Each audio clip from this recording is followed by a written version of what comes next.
Today, election eve, the last chance for leaders to sway voters before Queenslanders go to the polls tomorrow. If you want to see change, you've got to vote for change. I have a long-term plan for the state's future that I want the chance to implement.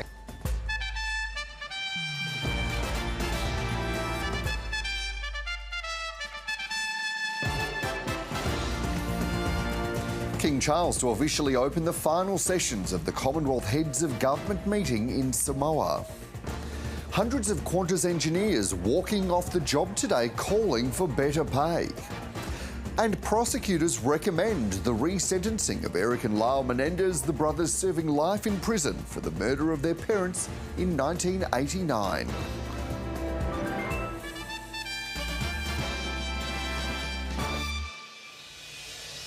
Hello, I'm Dan Bourchier. This is ABC News Mornings coming to you from the lands of the Gadigal people. Queensland's political leaders are making their final pitch for votes ahead of tomorrow's state election. Premier Stephen Miles has begun the day in Brisbane and is set to continue his blitz to visit 36 seats in 36 hours. Opposition leader David Crisafulli is on the Sunshine Coast and says he expects the result to be close. State political reporter Kate McKenna joins me now from Brisbane. So just how is the contest looking, Kate? Good morning, Dan. Well, the costings are on the table. We think most of the policies have now been announced.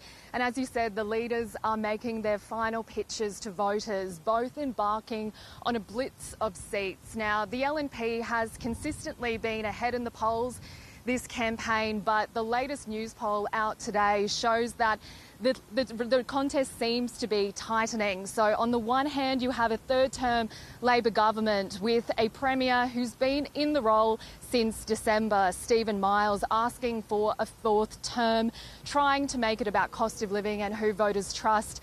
And on the other hand, you have an opposition that's been opposition for the past almost 10 years, trying to make the case for a change of government.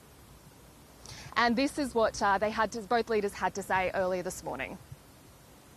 The Labor Party have run a scare campaign and the unions have backed them up, but we haven't wavered from giving Queenslanders hope over that fear. I'm choosing hope over fear, and I'm asking Queenslanders, if you don't want to see a fourth term, 14 years from the Labor Party, if you don't want to see a minority parliament with the Greens and Katter, imagine getting youth crime reform through with the Greens and healthcare reform through with the Katters. It would be bedlam, chaos, and we're offering stability, and we have put forward plans, sensible plans, comprehensive plans to deal with them.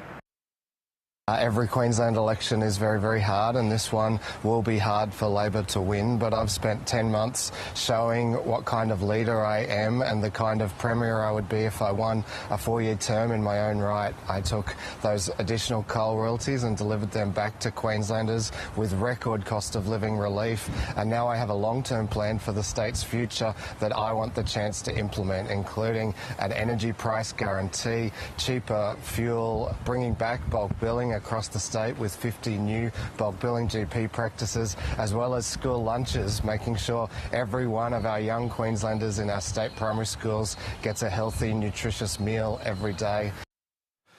So what are the key issues this election is really focusing on, Kate? Well, Labor is continuing to make it about cost of living, health as well.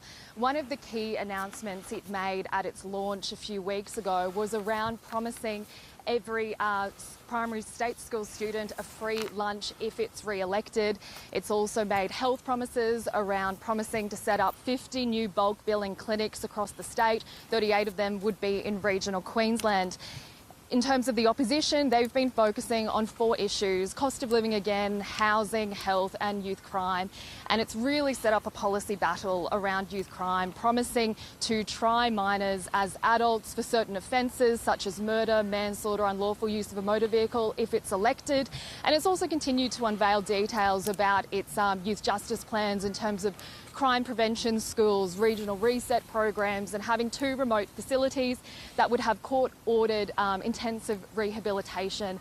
But the issues around abortion have continued to follow the opposition leader during this campaign. It started with rumblings, reported comments from some of his backbenchers, and then there were stories about candidates and David Crisafulli has faced repeated questions around the party's stance on abortion. He continues to insist there would be no changes if the LNP is elected, but it has been something that has probably dominated his campaign.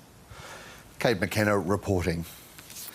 And we'll have comprehensive coverage of Queensland votes right here on the News Channel today and, of course, tomorrow when Queenslanders go to the vote. We're going to get more on this. Political science and analyst Maxine Newlands from James Cook University joins us now from Townsville. Welcome to the program. We spoke to you earlier in the week. What's your assessment of these final days and final hours of campaigning ahead of the vote tomorrow? Well, good, thanks, Dan. Good morning. It looks like people are starting to make up their minds if they haven't already. We have seen some high levels of pre-polling around Townsville, particularly in Thurrangower. But it does seem to be that this issue around abortion and more broadly the issue around the LNP not making their claim, not making their position clear early on, that's now sort of led now to people saying, well, will there be changes if they get into power? So there does seem to be some uncertainty where previously it was a much stronger kind of narrative coming from the LNP and less so towards Labour. But as we've seen, that seems to be sort of flipping a little bit as we're just 24 hours out of the polls. Well, and that polling that you mentioned there, Maxine, is really fascinating, isn't it? Because weeks ago, perhaps even days ago, the LNP was right out ahead, but that seems to have tightened significantly. Now, do you see that as something that is particularly significant, or is that just one of the things that we're seeing with polling more broadly around big elections? Yeah, I think it's both, really. So there's a sense of sort of discontent with the two major parties. So people are looking towards minor parties, whether it be the Greens or the Katter Party or One Nation. So there is that looking for the alternative because they're not happy with the two major parties. I think the other thing as well is that particularly in the Townsville area, there has been a really strong push from the Katter Party and from the more so than One Nation, and people are sort of looking for an alternative. So that does seem to be playing. You know, we've had the narrative, this push from the minor parties is not just around this election cycle. It's something that's been happening over the last federal and state elections and even the local elections. And so that's starting to cut through now and people looking for alternatives. Yeah, it's really interesting, that discontent that you spoke of, because we saw the Northern Territory election just a couple of weeks ago, similar in that it's also a unicameral parliament, just the one chamber, much smaller electorate sizes and jurisdiction more broadly. But we saw the first Green ever elected into the Northern Territory Legislative Assembly. So do you see that there are independents or viable minor party candidates that might sweep in on the back of that discontent you touched on? Yeah, I think so. And we even saw it at the local council election level back in March. We had a really high percentage there of a higher than average percentage of independent candidates, and quite a few got in. And that sort of gives a bit of an indication. Now, there's been less independent candidates for the state election, and that could be for numerous reasons. But it definitely seems to be that, voters may go for the major parties, but it'll be preferences that come through, because those minor parties, those smaller parties, that messaging is cutting through, partly as well because there's not a lot of difference really between Liberals. There were some issues, but between the two major parties, some of the policies are fairly similar. And so again, people might be looking for alternatives and a more kind of localised strategy as to what the politicians are going to give them.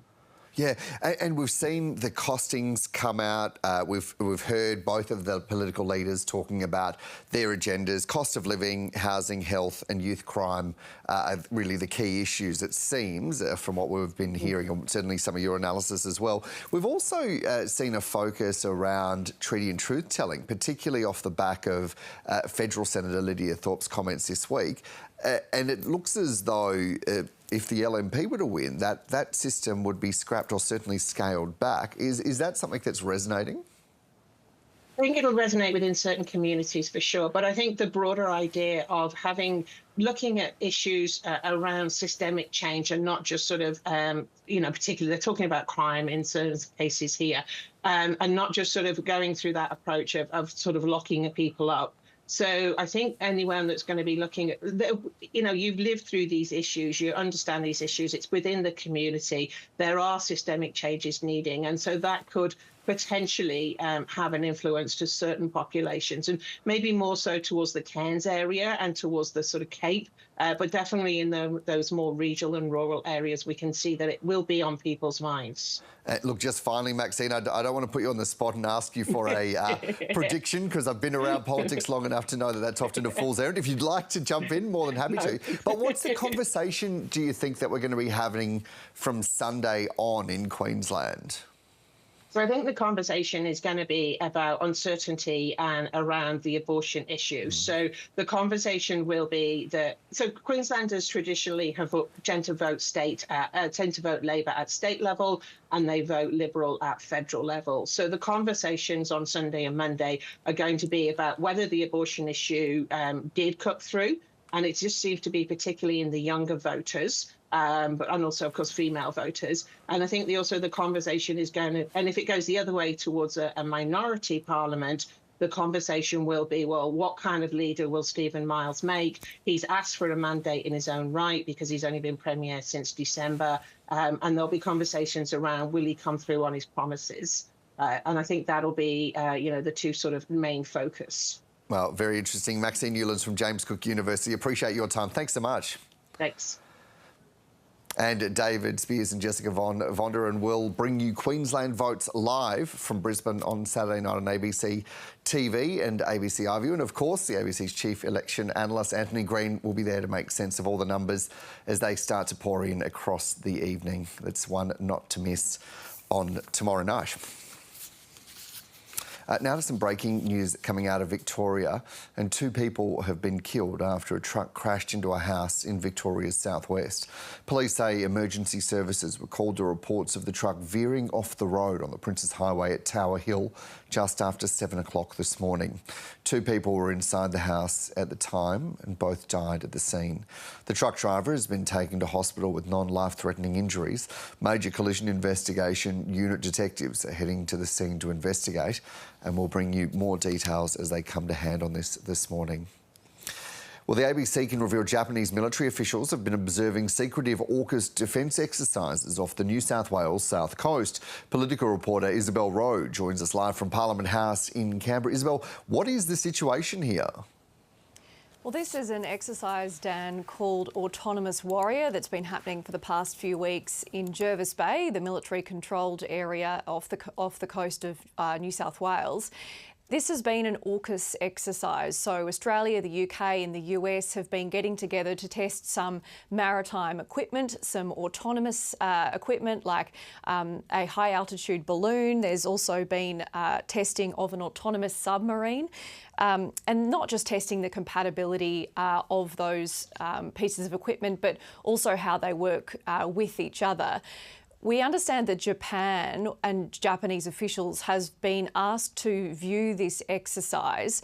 A senior US defence official has told the ABC that there was a priority that we look to expanding our cooperation with Japan in this area, and that Japan will move from watching to potentially taking part in this exercise next year. And the reason this is significant is because there has been many years of speculation that Japan will be invited to AUKUS 2.0, if you like, to join the US and the UK and Australia and be part of this military pact. And one of the reasons for that, the Pentagon says, is not just because Japan is an obvious ally, but also because they're good at creating autonomous technology, and they are pretty keen for Japan to play a crucial part in future military exercises. Isabel Rowe reporting. Qantas says it doesn't expect any impact on travel, with line maintenance engineers taking industrial action today, calling for better pay. The strikes are timed to coincide with the airline's annual general meeting in Hobart. For more, we're joined by reporter Victoria Pengelly. Victoria, what are they striking over? Morning, Dan. Well, look, this is around 600 line maintenance engineers. So these are the people responsible for towing and marshalling an aircraft on the tarmac, as well as conducting final safety checks before a plane departs. They went on strike at around 7 a.m. this morning. They're striking nationwide. It's a 4-hour strike this morning. and then a second 4-hour strike later this evening. Now, look, they've timed this around the Qantas AGM in Hobart later this morning, and this is all about wage growth. These workers say that their wages haven't increased in around 3.5 years during the pandemic, and they're calling on Qantas for a 5% wage increase as well as a one-off 15% pay rise. Now, look, the union representing these workers says that they're pretty important to the functioning of an airport. They're a little bit like the roadside assistants for a plane. And when something goes wrong on the tarmac, these are the workers who go out and actually help the aircraft take off. Here's what a union spokesperson had to say earlier. We've decided to take this action because I just can't stress enough how frustrated these workers are with the level of goodwill that they've shown Qantas during their darkest days to make sure that we got through COVID safely, that the aircraft are always leaving the ground, and after 4 out of the last 10 years having wage freezes, that Qantas can't come to the table with a fair deal that recognises their skills, but more importantly, the fact that it's their reputation of safety is built on the shoulders of these workers. And Victoria, what about passengers? Are they being affected? Well, look, Dan, in the past couple of hours that we've been here at Sydney Domestic Airport, no flights seem to have been affected and passengers seem to be going about their day as normal. In fact, they didn't actually know that this strike was happening. Now, these workers have been striking since September, and Qantas says since then there have been minimal to no impacts on passengers. In fact, they say they have around 400 engineers scheduled to work today, and the group of people striking is only a small portion of them. In the past couple of minutes, Qantas has told us that they are announcing a one-off $1,000 payment to all non-executive Qantas workers, so that includes these line maintenance engineers. So a little bit of a sweetener. Time will tell to see if that will be enough for these workers to stand down in the long term. But look, if you are planning on coming to the airport today, you're catching a flight, it would be a good idea to get to the airport early. This is the first strike. It lasts for about 4 hours, and there is a second strike later this evening. So time will tell if there'll be flow-on effects later today. Dan? Victoria Pengilly reporting. Well, King Charles will today officially open the final sessions of the Commonwealth Heads of Government meeting in Samoa. Foreign Affairs reporter Stephen Jedjets joins me now from the Samoan capital. Stephen, what are the main issues of the agenda and what are you expecting the King to say in that opening address? Well, Dan, we expect the King will speak quite soon. The main issues on the agenda, unsurprisingly, are climate change and the prospect of environmental catastrophe that stems from climate change. As we spoke about yesterday, many Commonwealth nations, particularly Pacific nations perhaps, are very, very anxious about the threats posed by climate change. Now, we haven't yet heard from the King, but according to a few British outlets that seem to have been handed excerpts of his speech, we expect the King will describe climate change as an existential threat, not just to Commonwealth countries, but also to the world more broadly, and to speak about his efforts over the years to try and raise awareness of the dangers that climate change poses. So I think that will be near the top of the list for the King, but also for many people who are already in here in Samoa for this meeting. We've got delegates from some 56 countries, which, as you know, has put a bit of a strain on accommodation here in Apia, but people in Samoa say it's an important opportunity for them to highlight the issues that really matter to them and to the Pacific more broadly. And Stephen, the issue of slavery and reparations has been bubbling under the surface in the lead up to this event, and for some years, to be honest. Is King Charles expected to make any direct references to this today? Look, we don't know for certain because the King hasn't yet spoken, but again, going by the excerpts that seem to have been handed to a few British outlets, it seems that King Charles is likely to make only a glancing reference to this issue, certainly not using some of the direct language, but that both he and his son, Prince William, have used before, expressing regret for the role that the United Kingdom played in the transatlantic slave trade. Now, this is a tricky issue because the host, Samoa, has made it pretty clear that it wants the focus to be clearly on climate change. It's not necessarily dismissing concerns that African and Caribbean nations have raised around slavery. And of course, there are complex issues, as you know, around blackbirding here in the Pacific as well. But they want climate change to be front and centre centre. Now, according to reports in the BBC, there's likely to be a reference in the final statement that leaders issue tomorrow about the need for a, quote, conversation about reparations. But at the moment, the United Kingdom is ruling out any sort of move on that front. Keir Starmer, the Prime Minister, has said it is not a priority for his government. As he puts it, he wants to look forward to future challenges rather than back to the past. So we'll have to wait and see how Caribbean and African nations respond to that and whether there is a major debate on this when leaders sit down over the next couple of days. Yeah, indeed. And Stephen, we're seeing Prime Minister Anthony Albanese just a moment ago holding those meetings with British and Samoan counterparts. What's been happening at those meetings? Look, no huge announcements out of either of those meetings, but the Prime Minister has sat down, as you mentioned, with Prime Minister Fiame from Samoa, as well as Keir Starmer from the United Kingdom. The UK and Australia have just announced a new clean energy partnership, which they say will accelerate the rollout of both clean or green hydrogen, as well as offshore wind in both countries. Both the UK and Australia seem to recognise that these are the two most useful areas, potentially, for the two countries to collaborate to try and drive down domestic emissions. With Fiame, it sounds like it was a very friendly discussion, focused quite heavily on cooperation between the two countries, particularly the efforts that Australia's made to try and ensure that this meeting goes off without a hitch. The one thing that hasn't really played ball over the last day or so, Dan, is the weather. As you can probably see, it's exceptionally windy here in Apia here today, and we had driving rain yesterday. So the weather at this stage is not exactly playing ball. People here in Apia are hoping that the sun might come out later today properly or tomorrow so that all of those visiting delegations and dignitaries can get a true idea of just how stunning Samoa looks in the beautiful tropical sunshine. Yeah, do stay dry there. Stephen Jedget's reporting. Well, after more than 3 decades behind bars, US prosecutors have recommended Eric and Lyle Menendez be resentenced for killing their parents in the family's Beverly Hills home in 1989. The brothers are serving life sentences without the possibility of parole. They've admitted they shot dead their father Jose and mother Kitty, but say they feared their parents were about to kill them to prevent the disclosure of their father's long-time sexual abuse. Their story was recently dramatised in a Netflix series which prompted renewed interest in the case. LA County District Attorney George Gascon says resentencing is appropriate.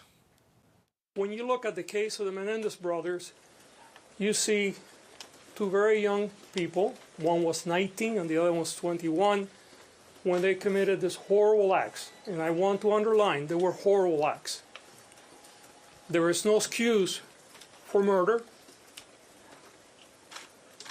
and I will never imply that what we're doing here is to excuse that behavior, because even if you get abused, the right path is to call the police, seek help. But I understand also how sometimes people get desperate. Criminologist at the University of Newcastle, Dr. Xanthi Mallet, has been following the case and says the development comes after that renewed interest in the case.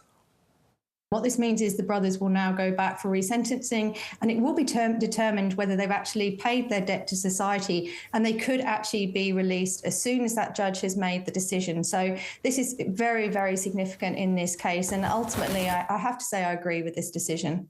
Many people have been supporting these brothers in the decade since they fakely shot their parents, which they never denied. They agreed that they killed their parents, but they said it was self-defense after years and years of serious physical and emotional abuse. And a number of people have been looking at this case. New evidence has been brought to light, and ultimately it's been determined, I think, by many people certainly believe that this is a case of self-defense rather than murder, as the boys were tried for when they were much younger, many years ago now, 35 years ago. The US Vice President Kamala Harris is set to make a star-studded appearance today as the race for the White House enters its final stretch. North America correspondent Barbara Miller has more from Atlanta in the swing state of Georgia. The crowd really getting fired up here at this rally just outside Atlanta, Georgia.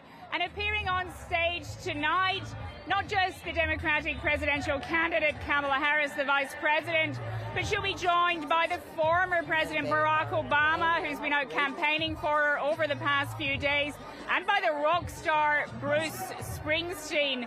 In the final stretch of this campaign, the Democrats really bringing out those stars who are supporting them. It's now being widely reported that tomorrow Kamala Harris will be joined by Beyonce at a campaign event in Texas.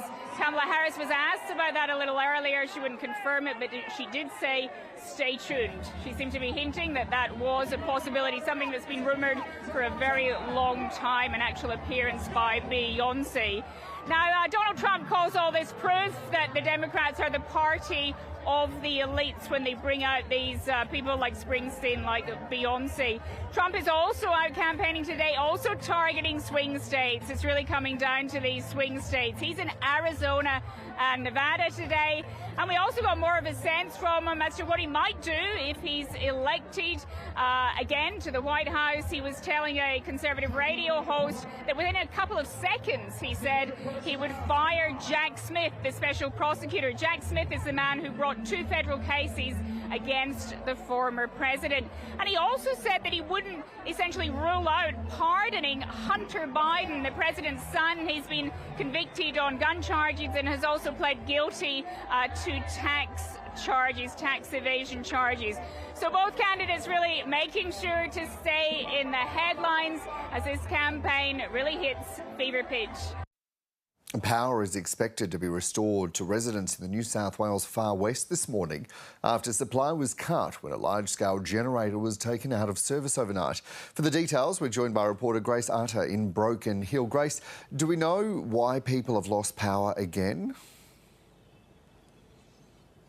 Good morning. Yes, we received a statement from Transgrid earlier this morning where they told us that they detected a fault with the backup generator that's powering the region, and because of that they had to take the generator offline around 2:30 this morning. They initially said that they were hoping to have power restored by 7:30. This is Broken Hill time, which is on South Australian time, but as of 7:30 no power had been restored. We were then told 8:30. It's currently 8:45 here in Broken Hill. We've not had many reports or any reports that anyone's got their power as of yet, but we are waiting to still see how that continues. The other places to keep in mind is Wilcannia and Menindee. We heard that they actually lost power earlier in the night last night.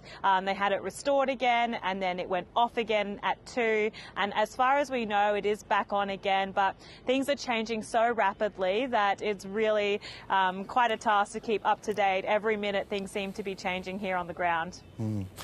So, Grace, how are residents feeling about the funding announcement by Premier Chris Minns yesterday? I think there's a bit of a mixed response from locals. What Premier Chris Minns announced yesterday was $200 for households and $400 for small to medium businesses. Now, while that any amount received is welcomed by locals, there are a lot who are pointing to the fact that businesses, small to medium, have lost upwards of $20,000 over the last few days, and it's likely that number will rise if outages like these continue. So it's making only a very small dent in what is a huge amount of loss. But I will say that when he was visiting here in Broken Hill and again in Wilcannia, people were impressed that he was across what was happening with Transgrid and with Essential Energy and what the updates were, and really, I guess, positive about the fact that he's eager to investigate this and that he was there to listen to the community and their concerns. Grace Atta reporting. Time to check in on the weather with Nate Byrne. Hey, Nate, a stormy night for large parts of the east. Has it all cleared now? It has, Dan. Morning. Yeah, the earlier hours of this morning still carried a bit of wet and stormy weather for large parts of eastern Australia, but now it's pretty much done with, other than just a couple of drops here and there, particularly in parts of the southeast. Tassie still dealing with some showers, but further north, southeastern Queensland, northeastern New South Wales. That was the focus yesterday. We saw widespread thunderstorm warnings, but the trough that's been causing that, unlike the last round of severe weather where we were day after day after day of storms, well, this trough is shifting off, and there's a bit of an air mass change coming in behind. That's helping to clear out the unsettled atmosphere, bringing much more stable conditions. A high pressure system bridging in, moving through into the southeast is going to help. clear the skies and continue to clear the skies. In fact, through the day today, we should see things almost completely drying up. So there's that on the cards, but then as well, of course, this high is also helping to keep some air pretty slow moving across the north and the northwest of the country. Heat wave conditions have been there, in place there, and continue today. In fact, we're seeing that warmth being pulled down into Western Australia south by another trough there. So the heat wave up north, we're backing off a little bit from extreme, maintaining it at severe for the most part, though there are pockets of extreme here and there, particularly in the Territory right now. Fire danger is the focus today. High fire danger conditions right across the north and through WA, essentially just tracking that heat. But then we've also got extreme conditions for the Barkly North District in the Territory. We'll watch that very closely. There are quite a few fires burning in the Territory right now. But there you go, Dan. Pretty much by the time we get to lunch, things should pretty much be dry right across the country. We've just got a risk of some storms picking up through the interior of WA, but they're all fairly isolated. For most, it's a pretty settled end to the working week. Well, I hope everyone in the Barkly, where I'm actually from, is doing all right with those bushfires. Now, Nate, you've got a meteorological 1-2 punch for us. How long until we're dealing with severe storms again? There's a little bit of uncertainty in the models, but it looks pretty likely that after a stunning weekend, Sunday night into Monday, we're going to look at another round of storms in pretty much the exact same area. This time the focus is just going to be a little bit further west in southeastern Queensland, away from the coast, but we are certainly looking at least a risk of another round. I spoke with the Bureau of Meteorology earlier this morning, and they're still a little bit uncertain about the severity of the storm. So at the moment, it looks like there's at least a risk of some severe storms, but we might have to wait another 24 hours to really grip that up, because we're going to see the return of some of that unsettled atmosphere through parts of the east, and then another front coming through is going to help trigger this secondary round. Here it is coming in there, and you'll see in the southeast of Queensland there another burst, but that will also move on fairly quickly, so hopefully a bit of a flash in the pan, but we could still be talking 25, maybe 50 millimetres for some. I mean, that's what we copped out of this last round of storms, Dan. It looks like it'll be a repeat performance to start next week. We'll be talking about this for a bit longer. Take us around the states, Nate. All right, let's do it. It's getting into Queensland to start. And hey, your southeast is cleared out this morning. We did have storm warnings on for Brisbane, but now you've got a sunny day and it's going to be a pretty warm 30 degrees. We do just have some very isolated showers, maybe a storm for parts of the coast there, and also for the northern interior around the Gulf country, but really not much in it. Further south, pretty much the same for New South Wales, other than just the odd drop here and there along the coast. We had a risk of storms in the north for the coast this morning. That's pretty much done with now. It's a fine day for the rest of you. For Sydney, it's getting to 21, 19 in Canberra, clear skies for both of the cities. In Victoria, same. Isolated showers in central and eastern parts this morning. They're already clearing towards the east. It'll be a cool, dry afternoon. Melbourne's seen a few drops around this morning, but it'll be clear after lunch, 16 your top. In Tassie, we've also had showers across the state, pretty isolated for the most part, and they are drying up through the day. Snow down to 500 metres this morning. Well, that's lifting, and gusty southwesterlies you're feeling right now are also going to ease. So it's going to end up quite nice as some showers clear out of Hobart, but chilly, only 13 there. In South Australia, it was a bit of a frosty start this morning, but we've got a fine day other than some very light showers for the southern coasts. That'll clear this afternoon as well. Dry and 21 for Adelaide. Meanwhile, in the west, there is that chance of storms through the interior. Some light falls as well developing through the southwest and for the south coastal district. Perth staying dry, you're getting to 25. And then up north, it's mostly about that heat up through WA and across the Territory, but particularly between about Pine Creek and Tennant Creek. Dan, we'll keep an eye on that. Some storms for the west and for the top end too. Darwin's looking at a possible shower and warm top of 35. Thanks, Nate. This is ABC News and these are our top stories. Queensland's political leaders are making their final pitches to voters before they go to the polls tomorrow. Labor has revealed the cost of its pre-election commitments to total almost $10 billion funded through additional borrowing. The LNP says it would spend $7.1 billion on its promises without any borrowing. King Charles will officially open the final sessions of the Commonwealth Heads of Government meeting in Samoa today. He will address 56 Commonwealth leaders and senior representatives, including Australian Prime Minister Anthony Albanese. Leaders are also expected to elect a new Secretary-General of the Commonwealth to replace Patricia Scotland. Hundreds of Qantas employees are walking off the job today calling for better pay. About 600 line maintenance engineers will stage 2 4-hour stoppages at airports across the country. Qantas says it has contingencies in place and expects there to be no impact on travellers.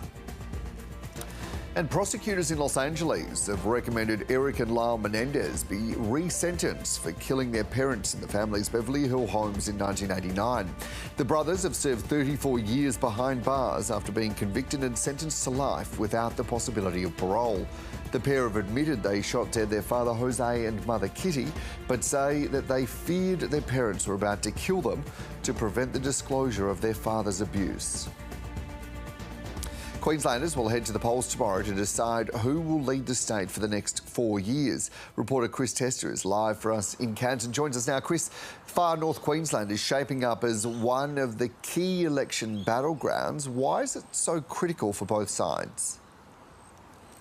G'day, Dan. It absolutely is, and the main reason for that is there are 4 seats here that are held by Labor, but they are all considered in play. And the polls statewide are pointing toward an LNP election win, but Labor will see these seats and retaining them as critical to its hopes of retaining government, but also rebuilding in the event that it does lose office. Some experts have suggested the swing in far north Queensland may not necessarily be reflective of the one statewide. So there are 4 seats here. The LNP hasn't actually held any of them since 2015, so if they are to take office, they will want to be representing some of these people in the Cairns area in far north Queensland, a population of about 250,000 people, and it'll be really important for them to have a member of government from the far north representing this large population. Yeah, and look, it's been a pretty turbulent 4 years since the last election in some parts. So tell me more about what you're expecting from regional parts of the state. It has been. There's been flooding 10 months ago here in Cairns, and some people still aren't back in their homes. But interestingly enough, a lot of the issues that voters are talking about are very reflective of what we're hearing statewide. Things like housing, the cost of living, crime and health, very much issues that are taking the focus of people right across Queensland. Some agricultural issues into northern seats like Cook, which covers Cape York Peninsula, and out to the Torres Strait. But I think these key issues that both sides of politics have been campaigning on really are the thread that bring people together. Again, Cairns is a very urbanised area, and a lot of those issues will decide how people vote. And what about the minor parties and independents? Because they've certainly been a big focus of other recent elections as well. And I think that will absolutely be the case here. So I'm standing in the seat of Mulgrave by the Mulgrave River. This is a seat that is in Cairns' southern suburbs and stretching to cane fields to the south of the city, the Indigenous community of Yarrabah as well. The sitting member, Curtis Pitt from the ALP, is retiring after 15 years. Between he and his father, they've held this seat since 1989. They actually, there are actually 10 candidates on the ballot here tomorrow. It's the most candidates contesting any single seat. The KAP will consider themselves of having a red-hot chance. Their preferences in One Nation, 3 independents. If one of them doesn't win the seat, their preferences will decide who will. And Qatar's Australian Party is also considering itself a very strong chance in the seat of Cook, which is held by Labor's Cynthia Louis. So there are some seats here that will be more than just red v blue. There'll be at least 3 cornered contests, and I think they'll definitely have a say in how the election pans out. Will be very interesting to watch. We'll be all glued to it here on the ABC tomorrow. Chris Tester reporting from Cairns. Health authorities in Gaza say an Israeli airstrike has hit a school, killing at least 17 people, including children, and wounding more than 30 others. The latest attack coming as the United States reveals it expects negotiators to meet in the next few days to reignite ceasefire talks. Middle East correspondent Matthew Doran reports from Jerusalem. The latest strike by the Israeli Defense Forces hit Nuseirat in central Gaza, a camp where many Palestinians who'd been displaced during this war and were seeking refuge were sheltering. Women and children had to be carried out of the building and taken to hospital. Eyewitnesses saying there were no men killed in this attack.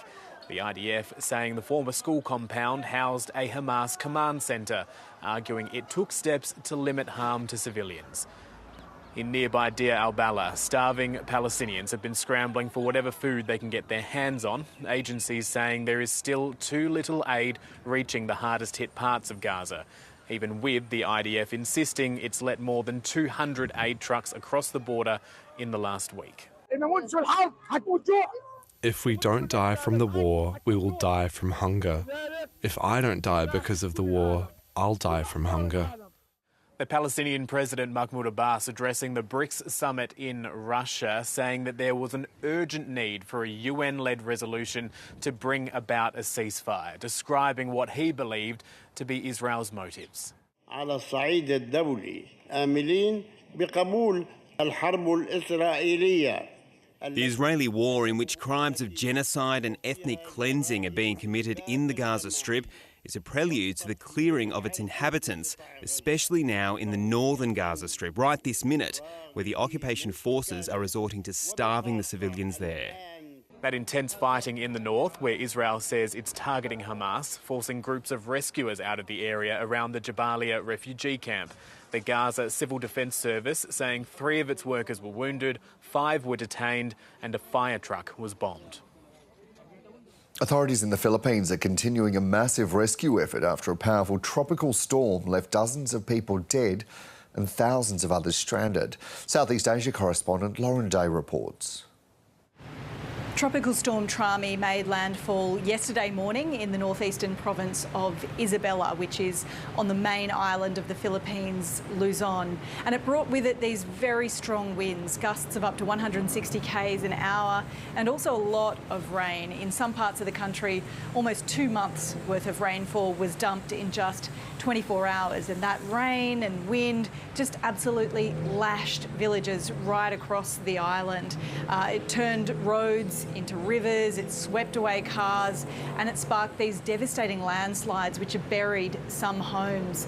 Thousands of people have had to be rescued and many more remain stranded. Those rescue efforts are continuing and the efforts ahead for Philippine authorities are massive. We've seen police, the military, the Air Force, the Coast Guard, all working desperately to try to save as many people as they can, but sadly, it does look like the death toll is likely to rise, particularly when some of the towns and villages that have been isolated by floodwaters and landslides are finally able to be accessed again. Authorities fear what they may find. Now, this disaster has been extremely wide-reaching. About 2 million people in the Philippines have been affected. More than 150,000 people have been displaced from their homes. So this is huge, and it comes on the back of Typhoon Yagi, which last month started in the Philippines and caused a lot of destruction there before sweeping right across Southeast Asia, leaving this absolute trail of destruction. So even though these kinds of tropical storms are not uncommon for this time of year and this part of the world, it has been a really devastating few months for residents here. Australia's Indigenous tourism sector offers visitors a unique window into one of the world's oldest living and continuing cultures. There's been a surge in demand for those experiences, but industry leaders say the sector is being overlooked, costing the economy millions of dollars in untapped potential. A parliamentary inquiry has recommended reforms to help strengthen the industry. Here's National Tourism reporter Christy Sexton-McGrath. From the lush landscapes of far north Queensland, the Mundraby family is making waves in the tourism industry. Their Indigenous-owned and run tour company combines storytelling, environmental education and cultural experiences. The idea was around how can we tell a story about our country and run a bit of tourism, and all the foundation of this is around providing employment that'll create change through opportunity. Visitors embark on a scenic boat ride from Cairns, learning about the surrounding environment from an Indigenous guide during the short trip across the bay. On the other side, they're whisked away to a bush block for a traditional welcome. So these are our shovels, our digging sticks. They learn about Indigenous tools, body painting, represents our footprints on country, and take a guided walk on traditional country. Today's contingent of North American tourists are impressed. I learned a lot. I learned about soap, I learned about natural stuff. The company now employs 22 people and welcomes more than 5,000 guests each year. But the journey has not been without its challenges. When we first started off, the conversation we had with industry and potential partners is, sounds like a wonderful vision, guys. Good luck with that. Such lack of support is all too familiar for other Indigenous operators across the country. A parliamentary inquiry has recommended sweeping changes, including the establishment of a First Nations tourism body to capitalise on the growing demand for Indigenous tourism. Join us for the adventure. The new body would be separate from the existing taxpayer-funded Tourism Australia and would be modelled on the Western Australia Indigenous Tourism Operators Council, or WATOC. WATOC works on a lot of development across WA, so developing the Aboriginal tourism sector so it's ready for the international market is one of the things it can learn as a national body. Dale Mundraby says it's important Indigenous tourism is supported through a national body. For us to continue building this great work of employment. The federal government says it's considering the report's findings. Christy Sexton-McGrath, ABC News. The BRICS summit has wrapped up in Kazakh, with the Russian President Vladimir Putin praising the bloc as a counterbalance to the West. UN Secretary-General Antonio Guterres spoke on the final day and reiterated calls for peace in the Middle East and Ukraine. Chris Weaver is CEO of Macro Advisory, an independent strategic business consultancy in the Eurasia region. I asked him how successful the BRICS summit has been.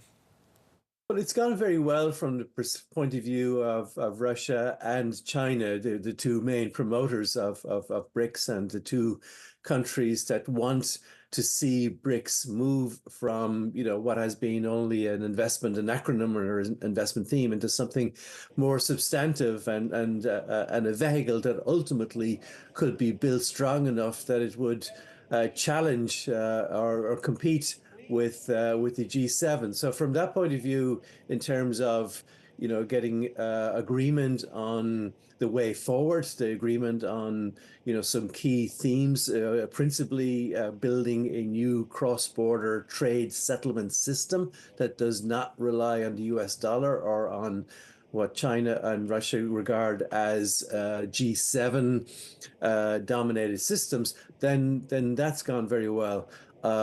There was perhaps an expectation that other countries might join or be kind of put onto some sort of a joining process, which it's not really happened. But Moscow's explanation is that they need to bed down the group of nine right now. To clarify, I guess, some of the procedures and what they want to achieve. And then the next stage will be to expand the group into something more substantive. And that may happen then at the Brazilian summit next year. So I think, from the point of view of Moscow and Beijing, it's gone very well. Well, speaking of growing, we've seen BRICS expand in recent years with lots more interest. Why do you think that is? Well, I think there's a couple of reasons. First of all, this kind of narrative that we've been hearing from both Russia and from China, that countries that are not part of the G7 need to have a kind of a stronger voice, need to be part of some group or organization that can represent their interests, because what they've been saying for quite a long time is that the G7 dominates the global economy, global politics, global political infrastructure, such as UN, and that countries that are not part of the G7 are of secondary importance. And they've been using some examples, like on the environment, at the various COP events where they say, and can point out to, I think factually, that a lot of measures have been adopted which suits the developed nations more than they do the developing nations. And of course, we've heard complaints from countries like Indonesia in particular, and others in Southeast Asia, saying that it's not fair that they should have to adopt, the rules set by developed nations when those very nations, were engaged in destructive practices, for decades, if not hundreds of years, and now you want us to catch up and ruin and damage our economic or industrial development. So that sort of messaging has worked very well. And also then Russia and China have been pushing the narrative that that BRICS can create more trade opportunities between the member states. And, you know, the trading countries such as Indonesia and Thailand and others, you know, they regularly run up against trade issues with the European Union, with the US, with other G7 countries, trade barriers, tariffs, etc. And so the narrative always been that G7 countries will do what suits them and their economy and not what helps you. And therefore, you should trade more with within the BRICS group, the expanded group, BRICS group, as it will be, and it'll be a lot easier to develop trades, and you won't face these trade barriers or tariffs, etc., due to G7. So again, you know, it's these kind of messaging that we're stronger together, I think is maybe a good way to put it, and that developing together in this group is the best way that countries who are not part of the G7 can have their interests protected and their interests advanced. So yeah, I think that's kind of like the main messaging. Well, Chris, you alluded to the Russian president calling for an international payment system seen really as a challenge to the prevalence of the US dollar. What is this and how would it work?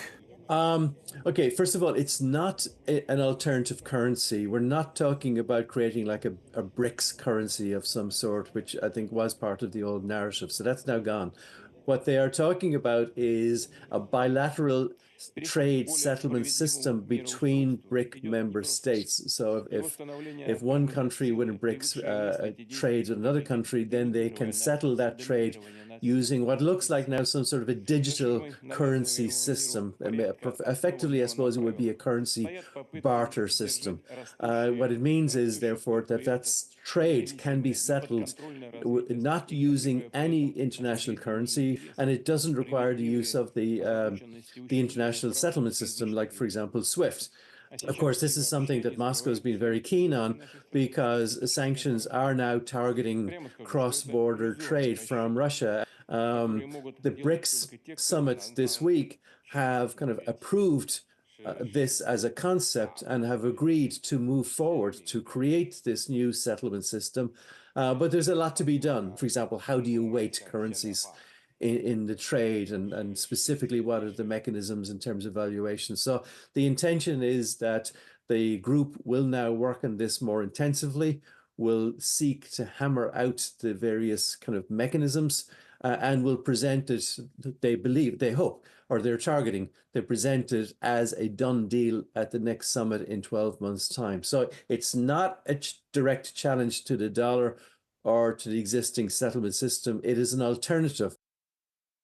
Chris Weaver, CEO of Marco Advisory, an independent strategic business consultancy there on that BRICS conference. Let's check in on sport now. Here's Charles Brice. And Charles, let's start with the NBL, and the Phoenix is rising. Yeah, that's right. Southeast Melbourne have won their second game in a row under interim coach Sam McKinnon, defeating the New Zealand Breakers. Both teams have really been hindered by injuries recently. They had a big couple of names either side out of this match, but Matt Hurt really leading the way for the Phoenix. He scored 19 points and had 7 rebounds. The 88-62 win lifts Phoenix off the bottom of the ladder with 2 wins and 5 losses. There was also another game yesterday. Melbourne United, they were too good for Illawarra. Chris Goulding doing most of the damage with 25 points. And the AFLW nearing the end of the season, so who's on the top of the ladder? Yeah, well, this round is Indigenous round in the AFLW. Got underway last night with Hawthorn defeating Naarm by 6 points. Players battled the hot and slippery conditions in Cairns. Matea Breed with that Mark of the Year contender. She was pretty chuffed with their efforts as well. Goals were pretty hard to come by. Hawthorn scoring 3 goals, 5 for the match. Naarm scoring 2 goals, 5. It means that Hawthorn are now on top of the ladder with the Demons sitting in 9th and their finals hopes remaining slim. And let's have a look at the tennis, and Alex de Minaur has moved through to the next round at the Vienna Open. Yeah, he's going to be playing in the quarterfinals in a couple of days' time. De Minaur took out the first set in his round of 16 after being pushed to a tiebreak in that first set. The Aussie was up 3-1 in the second before his opponent, Italian Flavio Caboli, retired due to a shoulder injury. De Minaur next plays 19-year-old Jakub Mensik, who hasn't dropped a set all tournament, so it could be a ripping match. Yeah, indeed. And the summer of cricket just around the corner, and plenty of debate as to who will open the batting, but who are we going to see bowling? Well, Australia's fast bowlers are not expecting to play all 5 test matches against India this summer. And although there's not yet a rotation plan in place, Josh Hazlewood is saying that the busy schedule meant it would be unlikely the trio of himself, Mitchell Starc and Pat Cummins would feature together in every game. And with all-rounder Cameron Green missing the summer due to back surgery, the Quicks' workload has likely increased. There will be 5 test matches over a 6-week period. It all begins on November 22 in Perth. Summer of cricket down, cannot wait. Bring it on. Charles Brice reporting. And time to check the weather with Nate Byrne. Nate, a stormy night for large parts of the east. Has it all cleared now? Yeah, it has, Dan. Morning. I was reluctant to go to bed last night, staring at the radar in northern New South Wales, southeastern Queensland. The storms were pretty hectic, and we've seen totals in excess of 70 millimetres for some. It's not the only action we've had. The southeast has been dealing with a frontal system as well, some showers there. But as you look to now, things all easing for the east, largely thanks to a high-pressure system moving in and those troughs shifting well off into the Tasman now. Still a couple of drops around this morning here and there, but we're very much on a drying trend. No change really, unfortunately, for the north and for WA. We've got heatwave conditions continuing through those regions right up the top of the country, severe for the most part, but we've also got some extreme fire danger to watch out for in the Barkly North District in the Territory. Some high fire danger right across northern and western Australia today. In terms of rainfall, you can see it's all shifting off. Things drying up completely, except for a little bit of action up in the tropics. You know, it's a build-up, nothing unusual there. You got storm for parts of WA as well, but it won't be long until this next burst of storms develops in the southeast of Queensland in particular. Northern New South Wales could also see some storms from late this weekend into early next week, into Monday, and we're not ruling out the risk of the return of more severe thunderstorms, so we'll watch out for that. For now, Queensland, look, things have pretty much dried up in the southeast of the state. We've still got just a couple of drops here and there. We might also see an isolated shower or storm for the northern interior and around the Gulf country, but don't expect much out of it. For Brisbane, you've got a sunny one for the rest of the day. You're getting to 30 degrees. In New South Wales, some showers are still lingering around the coast, but again, you have to run around to find enough drops to get wet. We do have a chance of a storm potentially still lingering in the northeast for the coast, but I wouldn't expect to see much more action there either. 21 with a fine day for Sydney, 19 for Canberra. You're staying dry too. We have some isolated showers for central and eastern Victoria this morning. They are clearing towards the east pretty quickly. It'll leave a cool but dry afternoon. Melbourne's only getting to 16. A couple of drops this morning, clearing off pretty much as we speak. In Tasmania, isolated showers too, pretty much statewide. But again, that high moving in means they're going to dry up through the day. That'll help lift the snow level and ease those gusty southwesterlies. For Hobart, those showers are clearing. It's a top of 13. South Australia, a couple of coastal showers. They'll be light, don't expect much. 21 for Adelaide. Meanwhile, in WA, some of those storms through the interior will continue again today. And we've got light showers for the southwest corner. Perth's getting to 25. Up north, lots of heat. That's mostly the focus. Some storms for the Kimberley and around the top end as well, Dan. For Darwin, there's just a possible shower, but a warm 35. Thanks, Nate. More news on the ABC News app and on ABC iView. I'm Dan Bourchier. Coming up on the ABC News channel, more on our top stories. I do hope you'll stay with us.